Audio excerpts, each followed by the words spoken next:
Hey everybody, my name is Gabe from Parachu Gaming. Welcome to part 2 of this quest for Pikmin 4. Last time I went over the first 3 Pikmin games for context, so if you haven't seen that video, I recommend you go watch it now. Alright, everyone caught up? Good. I want to say real quick that I'm mostly going to be focusing on gameplay mechanics in this video, so keep that in mind. Let's get this started.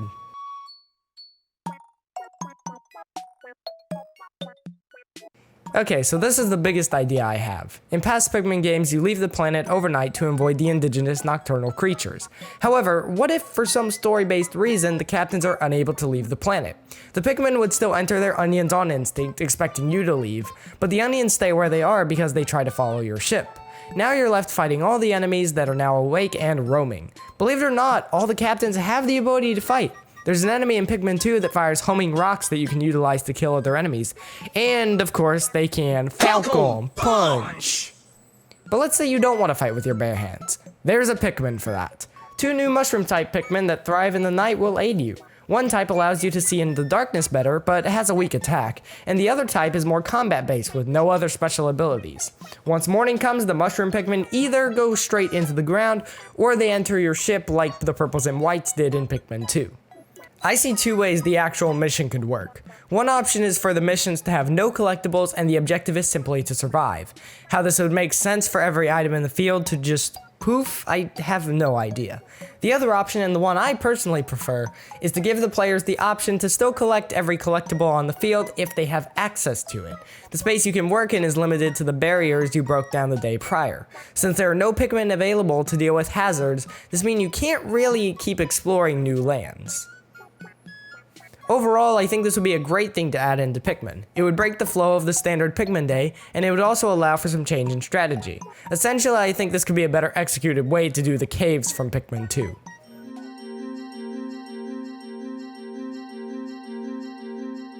As I said in the last video, Pikmin 3 had the best system for an overall time limit. The fruit system allowed players to increase their playtime by collecting more fruit.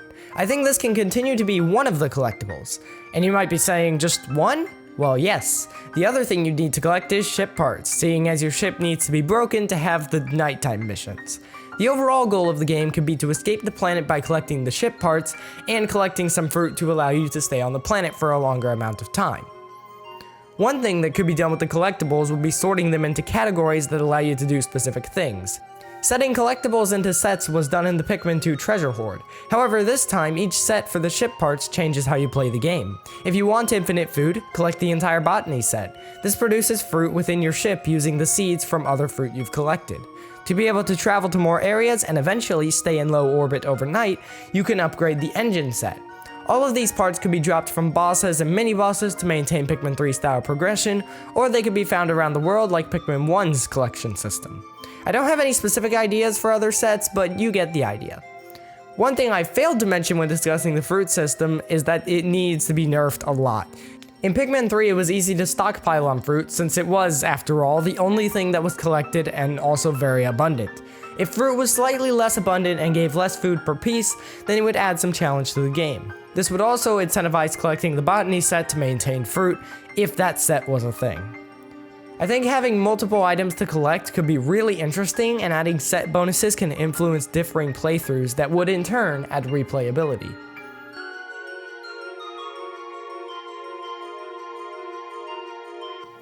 This may seem like a strange transition, but hear me out. One other thing that having fruit makes a difference on is the captains we play with. Hokotashins like Louie and Olimar are strictly vegetarians, meaning we could see the return of Alf, Brittany, and Charlie. But why would they return? Koppai has already been saved and PNF404 is seemingly exhausted of resources. Perhaps we'll see a brand new race of juice dieting captains. One thing is for sure, they will crash land on the planet due to the water/plasm wraith as foreshadowed by the end of Pikmin 3. As far as actual captain gameplay goes, I think 4 captains would be too much to manage. I think captains should stay as they were in Pikmin 3. They should be introduced gradually as you progress through the first part of the game. One other note I'd like to see return is the end of day sequences from, well, really any of the games. Pikmin 1 and 3 had a captain analyzing the events of the day, and they really felt like fully fleshed out characters. They would get extremely remorseful if they had a large number of Pikmin lost, and Olimar especially would describe himself as a failure if something went wrong that day. The characters in the Pikmin series have always seemed like real people with real emotions, something that Nintendo has never really achieved in Mario Bros. And only pulled it off in Zelda with Breath of the Wild. Pikmin really feels so different because of the emotional connection that you gain to the Pikmin, something that the captains need to reflect for as long as the series gets installments. Again, this isn't something that needs to be changed, rather something that needs to continue. Anyway, the captains are fairly simple. Let's move on to something far more complex.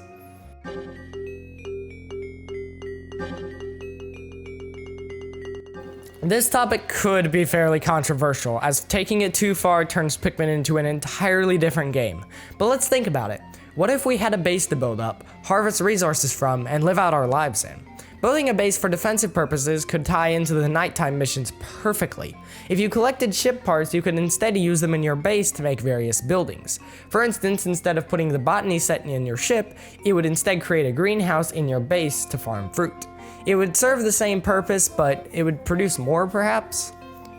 One issue this brings up is the storyline motive of the characters. In my scenario, the player has the option to leave the planet and go back home, or stay and form a new life on PNF 404.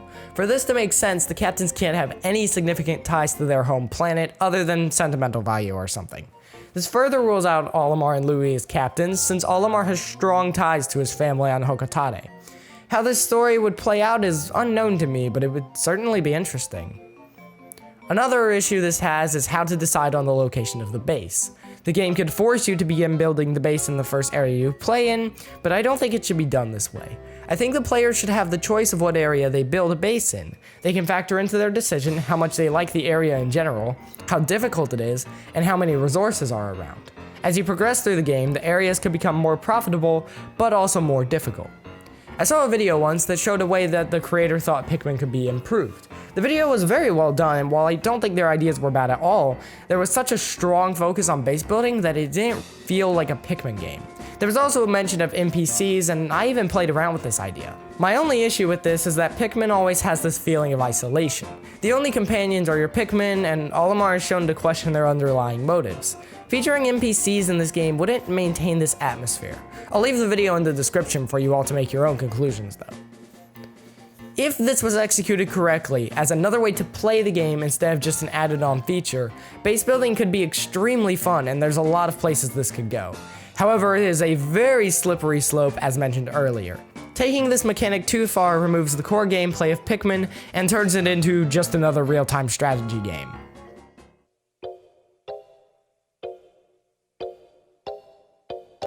Okay, now that a large percentage of the people have probably left the video by now, let's get really controversial.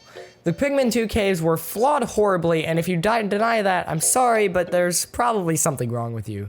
Pikmin AI was never really built to handle tight areas without getting stuck on a wall or attracted to a hazard that they can't deal with. But I already explained all the problems in my last video, so I won't dwell on that. One way this could be done better is by actually theming all of the caves. Like if you're in a tree, for instance, give the whole cave a dark wooden interior and not, rusted metal.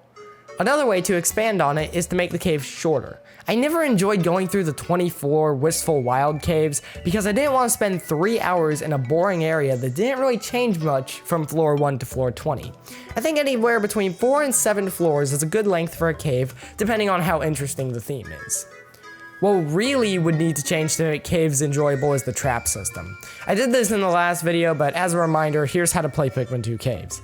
When you enter the floor, secure all of your Pikmin at base. Next, take one Pikmin over your shoulder and walk through the entire floor. This will trigger 90% of the traps. Then take whatever element Pikmin that won't die immediately to the enemies and kill them all. Then go with Pikmin and individually grab each treasure, escorting them to watch for traps. Then do it all again for the next floor. Just don't put traps that insta-kill so many Pikmin. Having an enemy with relative difficulty to the cave drop every once in a while isn't a bad idea at all, and it would keep the player on their toes. That also won't add an absurd amount of artificial difficulty, which is the single most prominent problem Pikmin 2 faced, in my personal opinion. Now that we've successfully made the caves not garbage, what do we put in them? There's almost no logical reason that ship parts would be down there. Fruit could technically be there, and that was even seen in Pikmin 2.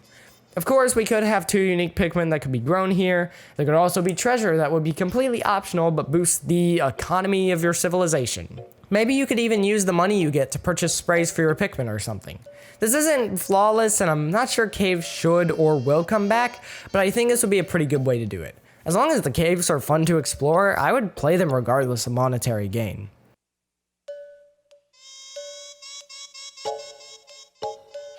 The last thing to decide is what Pikmin will be featured in the new game. Red, yellow, and blue Pikmin should all return as they were in Pikmin 3 with maybe some slight adjustments.